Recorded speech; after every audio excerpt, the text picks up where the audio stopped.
समंदर में स्नॉर्कलिंग कर लौटे प्रधानमंत्री नरेंद्र मोदी की तस्वीरें आपने सोशल मीडिया पर देखी होंगी। पीएम मोदी लक्षद्वीप की यात्रा पर थे। लक्षद्वीप के बारे में बचपन से हम सुनते आए हैं। एक द्वीप है छोटा सा, लेकिन इसकी कहानी बहुत लंबी है। भारत जब 1947 में आजाद हुआ, लक्षद्वीप किसका हिस्सा होगा ये पक्का नहीं था। जिन्ना भी पूरी फिराक में थे हड़पने की। फिर लक्षद्वीप भारत का हिस्सा कैसे बना, आज आपको बताएंगे लक्षद्वीप की पूरी कहानी। लक्षद्वीप का इतिहास क्या है, लक्षद्वीप भारत का हिस्सा कैसे बना और भारत के लिए लक्षद्वीप का महत्व क्या है। नमस्कार, मेरा नाम दिव्यांशी सुमराव है। आप देख रहे हैं हमारा खास प्रोग्राम आसान भाषा में, जहां आज कहानी लक्षद्वीप की।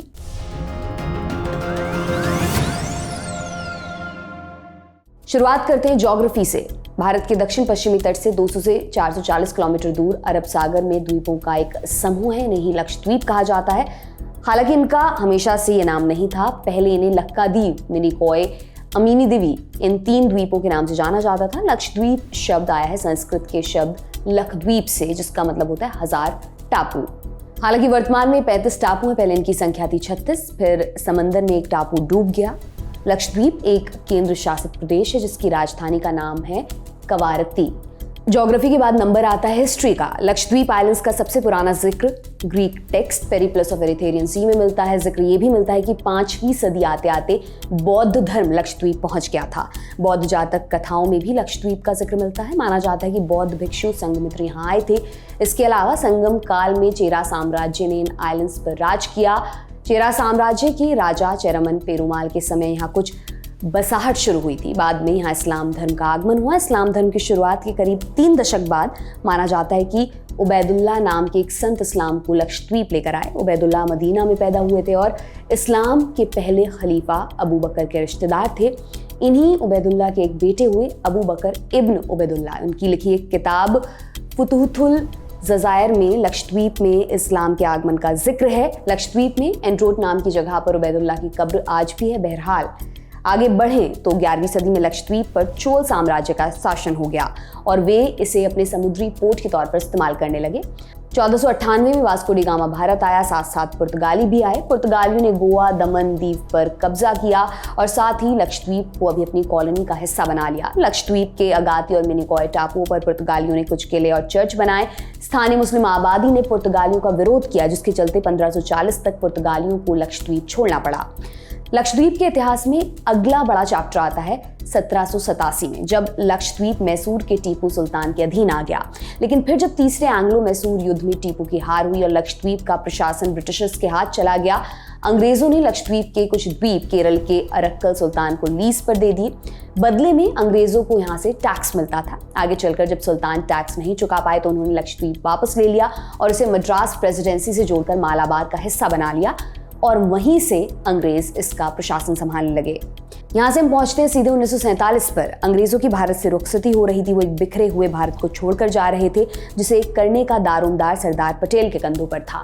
15 अगस्त 1947 को अंग्रेज भारत से चले गए। बंटवारे में लक्षद्वीप का सवाल ही नहीं था, क्योंकि ये पहले से ही मद्रास प्रेसिडेंसी का हिस्सा था। लेकिन फिर हुआ यूं कि जिन्ना की नजर लक्षद्वीप पर अटक गई। आप पूछेंगे क्यों? मामला सिर्फ जमीन का नहीं था। मध्यकाल से ही लक्षद्वीप हिंद महासागर के ट्रेड रूट का एक अहम पड़ाव बन चुका था। यहाँ से हिंद महासागर और अरब सागर दोनों पर नजर रखी जा सकती थी, इसलिए मिलिट्री और बिजनेस दोनों के हिसाब से बड़ा महत्व रखता था। इसके अलावा लक्षद्वीप की अधिकतर आबादी मुस्लिम थी। इस नाते मोहम्मद अली जिन्ना को लगता था कि उनका हक पहले है।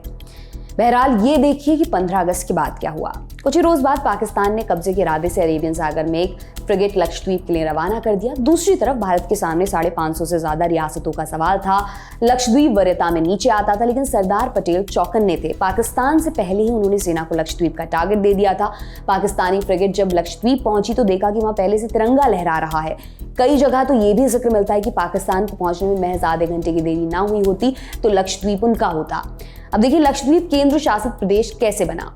साल 1956 में केंद्र सरकार ने राज्यों का पुनर्गठन किया, जिसके तहत 14 राज्य और 6 केंद्र शासित प्रदेश बने। इन केंद्र शासित प्रदेशों में एक लक्षद्वीप भी था। हालांकि तब इसका नाम लक्षद्वीप नहीं था। 3 इकाइयां थी, लक्काद्वीप, मिनिकॉय और अमीनीदिवी। लक्षद्वीप को इसका नाम मिला 1973 में। सही बताएं तो 1 नवंबर 1973।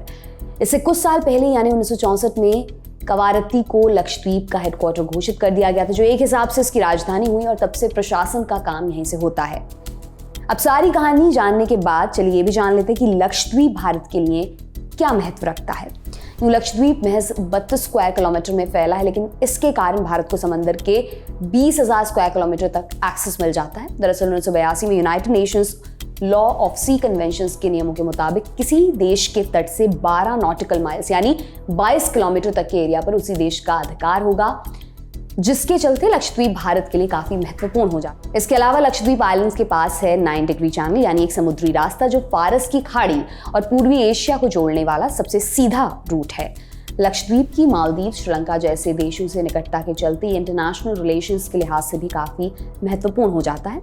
अब सबसे जरूरी बात, लक्षद्वीप के कवारती में भारतीय नौसेना का बेस INS द्वीपरक्षक है। इस नेवल बेस को 30 अप्रैल 2012 को कमीशन किया गया था। हालांकि 1980 से ही इंडियन नेवी के इंस्टॉलेशन यहाँ मौजूद है, लेकिन ये नेवल बेस पर्शियन गल्फ और ईस्ट एशिया के ट्रेड रूट पर है। इसी रूट पर सोमालियाई पायरेट्स का भी खतरा रहता है, यानी सामरिक दृष्टि से इसका महत्व कितना है आप समझ गए होंगे।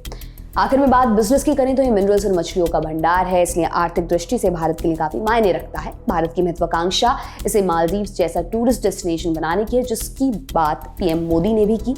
आपकी लक्षद्वीप को लेकर जानकारी में इजाफा हुआ होगा। इसी के साथ ये एपिसोड खत्म होता है। ये तमाम जानकारी आपके लिए इकट्ठा की है हमारे साथी मानस ने। देखते रहिए दी लंदन टॉप। बहुत बहुत शुक्रिया।